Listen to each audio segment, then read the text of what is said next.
Assalamualaikum warahmatullahi wabarakatuh. Alhamdulillah wassalatu wassalamu ala Rasulillah wa ala alihi wa sahbihi wa mawala amma ba'd. Selamat malam kepada rekan-rekan, saudara-saudara dan teman-teman sahabatku semuanya.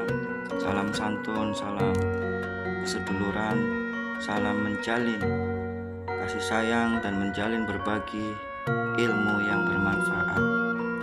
Juga saya menyapa kepada para pemirsa yang selalu setia di channel Ahmad Sagisena dalam pembahasan ilmu tasawuf, jati diri dan spiritual. Pada pembahasan malam kali ini, saya akan membahas tentang suatu keilmuan.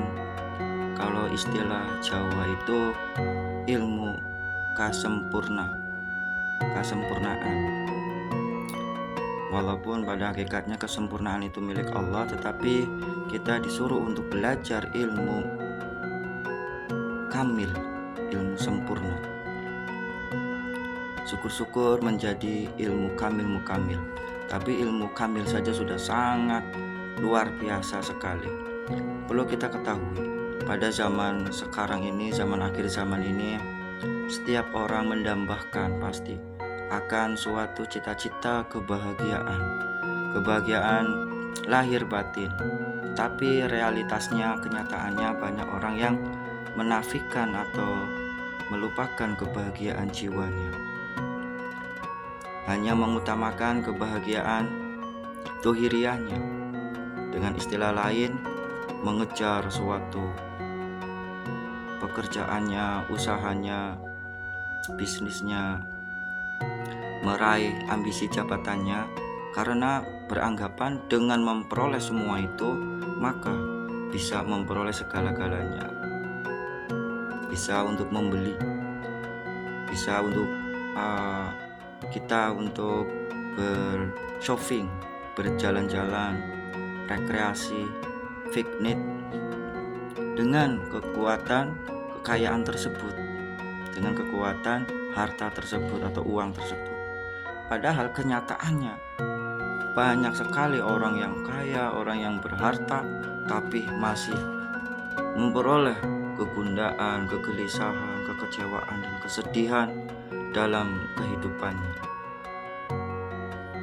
Jadi pada saat keterpurukannya orang yang mendambakan kekayaan, harta, jabatan, dalam keterpurukannya, maka mereka itu akan oleng, akan gelisah, akan mencari suatu cara biar memulihkan keadaannya, biar jiwanya itu tenang. Maka dalam zaman sekarang ini banyak sekali segala macam ilmu dipaparkan, disaji dalam segala bidang, dalam promosi di berbagai macam tempat, di berbagai macam media, di internet. Semua ilmu terpapang, semua digelar semua. Maka orientasi kita itu harus bisa mengklarifikasi, memilah dan memilih. Jangan sampai kita itu salah langkah, jangan sampai kita itu tersesat pada suatu aliran yang bisa menghancurkan diri kita dan keluarga kita. Sebagaimana dalam ayat firman Allah, Bismillahirrahmanirrahim, Ya ayyuhalladzina amanu qu anfusakum wa ahlikum naro wa uduhan nasu wal hijarah. Hai orang-orang yang beriman, jagalah diri kalian dan keluarga kalian dari api neraka yang bahan bakarnya manusia dan bebatuan. Al-ayah selanjutnya sampai selesai. Jadi dengan keadaan yang seperti ini, banyak sekali nanti atau sekarang di akhir zaman itu orang yang mencari suatu jalan, cara, baik secara instan atau secara singkat atau secara proses untuk mencari suatu ketenangan jiwa. Ada yang larinya itu di hikmah, ada yang larinya itu di perdukunan, ada yang larinya itu di padepokan yang mengaku suatu aliran torekot atau tasawuf, padahal di dalamnya tidak ada unsur tasawufnya.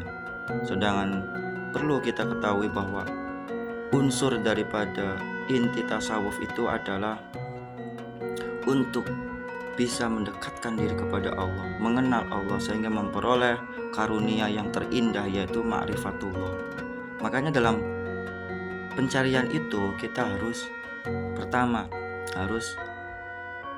orientasinya itu untuk menyelamatkan kita, untuk mencari kebahagiaan dunia akhirat, bukan hanya duniawi saja, untuk mencari ketenangan jiwa lahir ataupun batin, badannya cager, jiwanya bager, istilah Jawanya itu, dan selalu mendekatkan diri kepada Allah. Kalau suatu aliran atau paham yang menjauhkan diri kita kepada Allah, itu perlu dipertanyakan, dan juga hasil daripada itu pun akan tumbuh suatu rasa kasih sayang sesama manusia, sesama makhluk Allah Subhanahu wa Ta'ala. Maka dalam pencariannya itu sebenarnya kita sudah dikasih potensi oleh Allah dalam diri kita itu untuk memaksimalkan potensi yang ada di dalam diri kita, sebagaimana dalam ayat Al-Quran surat Az-Zuriyat ayat 21, surat Az-Zuriyat ayat 21 yang berbunyi, Bismillahirrahmanirrahim, wa fi anfusikum afala tubsirun. Dan di dalam diri kamu itu banyak sekali suatu karunia-karunia Allah yang perlu dioptimalisasikan. Afala tubsirun, mengapa kamu tidak memperhatikannya? Pun pula Allah itu memberikan suatu teguran kepada kita agar kita itu untuk menimba ilmu, untuk mencari ilmu. Dalam surat Ar-Rahman, surat Ar-Rahman ayat 33 yang berbunyi, Bismillahirrahmanirrahim, ya ma'syarul jinni wal insi in istata'tum an tanfudhu min aqtaris samawati wal ardi fangfudhu la tanfudhuna illa bisultan. Yang artinya ya ma'syarul jinni wal ins, wahai jamaah dari jin dan manusia, ini istata'tum an tanfudhu, apabila kamu mampu, an tanfudhu min aqtaris samawati, maka lakukanlah perjalanan agar kamu tuh bisa melintasi perbatasan-perbatasan langit dan bumi. Fangfudhu, apakah kamu bisa? Apakah kamu mampu? Coba kerjakan. Itu Allah memberikan suatu anjuran atau peringatan atau tantangan. Fangfudhu la tanfudhuna illa bisultan, maka kamu tidak akan mampu untuk itu semua kecuali illa bisultan, kecuali dengan ilmu, dengan rahmat ilmu di sisi Allah Subhanahu wa Ta'ala. Sebagaimana pada suatu ketika dalam kisah Nabi Sulaiman alaihissalam dalam sayembaranya untuk memindahkan istana Ratu Bilqis, siapa di antara para pejabat-pejabatku, para pembantu-pembantuku, pegawai-pegawaiku yang bisa mampu memindahkan istana Ratu Bilqis itu ke hadapan istana saya, di hadapan saya, masuk dalam istana saya, kata Nabi Sulaimannya, Raja Sulaimannya. Maka dari golongan jin yang namanya Ifrit, saya mampu ya Rajaku Sulaiman, sebelum engkau duduk saya mampu untuk mengadakan, memindahkan istana Ratu Bilqis itu di hadapan engkau. Tetapi ada hamba Allah dari ahli kitab, dari ahli agama samawi pun mengiyakan, memampukan. Saya mampu sebelum mata engkau berkedip. Berarti saking cepatnya. Nah, dalam kesimpulan tersebut bahwa ada ilmu, suatu keagungan milik Allah yang perlu kita untuk belajar mempelajarinya. Apa ilmunya itu? Ada 7 pengolahan. Ada 7 pengolahan. Yang pertama, pengolahan raga. Maksudnya apa? Saya akan membahas secara selintasnya aja, poin-poin besarnya aja, tidak membahas tentang teknisnya ya. Tidak membahas tentang teknisnya. Kalau membahas tentang teknisnya nanti di lain waktu kembali. Pertama, olahraga. Mengolah raga. Dengan cara apa? Bisa dengan cara senam, bisa dengan cara kelenturan otot, dan juga bisa dengan melakukan olahraga bela diri atau silat dan jurus yang lain-lainnya, pun bisa pula dengan lari-lari, dengan olahraga yang lain-lainnya. Itu masuknya ke pengolahan raga. Kalau ditekuni, kalau kita rajin, pasti akan menjadi atlet atau yang lain-lainnya. Itu yang satu. Yang kedua, itu adalah olah fikir. Olah fikir maksud di sini itu adalah mengoptimalisasikan, menggunakan potensi daya pikiran kita yang bisa untuk memecahkan segala sesuatunya. Maka di sini masuknya ke cara tafakur atau tadabur ya. Dengan cara mengolah pikiran kita, keilmuan kita, atau kita beranah di dalam kajian filsafat, beranah di dalam kajian ilmiah, mengaji, menimba ilmu apa saja kita pelajari, sehingga berkaitan dengan ayat Al-Quran yang berbunyi wa yatafakkaruna fi khalqis samawati ya ayyuhalladzina amanu dzkurullaha dzikron katsira. Maka Allah akan memberikan suatu karunia kepada hamba-hamba yang berzikir kepada Allah dan bertafakur. Di situ itu menyatakan bahwa orang-orang yang ulil albab itu adalah alladzina yadhkurunallaha qiyaman wa qu'udan wa 'ala junubihim wa yatafakkaruna fi khalqis samawati Rabbana ma khalaqta hadza batila. Sehingga dengan daya fikir tersebut dan dipandu oleh zikir kepada Allah, maka akan menemukan suatu kesimpulan-kesimpulan, kebenaran-kebenaran. Itu masuknya ke ranah fikir. Selanjutnya, yang tahap yang ketiga, olah riyadhah, berarti olah badan dan olah jiwa. Riyadhah itu apa? Suatu penggemblengan jiwa dengan cara bisa puasa, bisa melek, bisa dengan yang lain-lainnya untuk pantangan sesuatu yang ada dalam hawa nafsu kita yang halal ataupun yang haram diminimalisasikan, sehingga dengan tersebut akan membuka suatu hijab-hijab, terutama hijab alam malakut itu sendiri. Selanjutnya dengan olah nafas.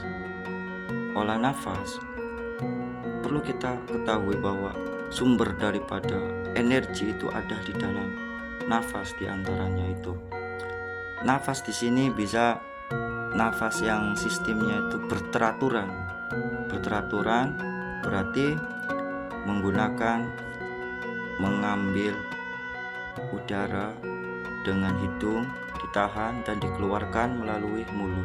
Itu yang satu. Yang kedua, bisa mengambil melalui hidung, mengambil napas melalui hidung dan dikeluarkan melalui hidung kembali. Ada dua. Dan sistem pernapasan pun ada pernapasan dada dan pernapasan perut. Itu secara garis besarnya. Selanjutnya, itu antara pengolahan nafas dan pengolahan jiwa itu digabungkan. Berarti masuknya ke dalam ranah meditasi, di ranah khalwat, antara penggabungan antara pernapasan dan zikrullah, ingat kepada Allah. Selanjutnya yang kelima itu adalah olah jiwa.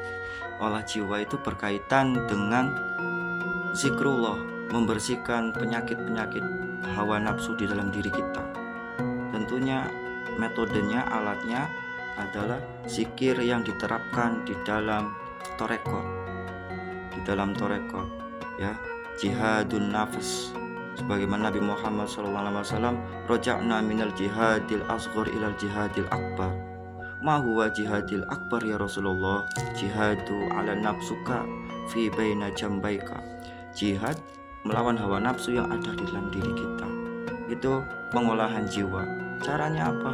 Caranya dengan zikrullah yang dipandu oleh metode Torekot melalui guru mursyid. Selanjutnya pengolahan yang keenam itu adalah wasilah.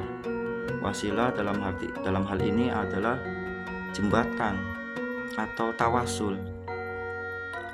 Tawasul mengharapkan suatu jembatan atau wasilah pelantara sehingga kita bisa sampai ke hadirat Allah Subhanahu wa taala. Sebagaimana di dalam ayat Al-Qur'annya itu, Bismillahirrahmanirrahim, ya ayyuhalladzina amanu taqullah. Hai orang yang beriman, bertakwalah kepada Allah. Ya ayyuhalladzina amanu taqullah wabtaghu ilaihil wasilah, dan carilah wasilah.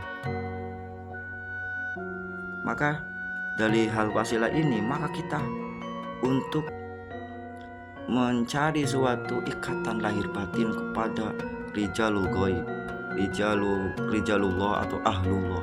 Tentunya yang harus kita miliki itu adalah guru mursyid dan juga para ahlullah.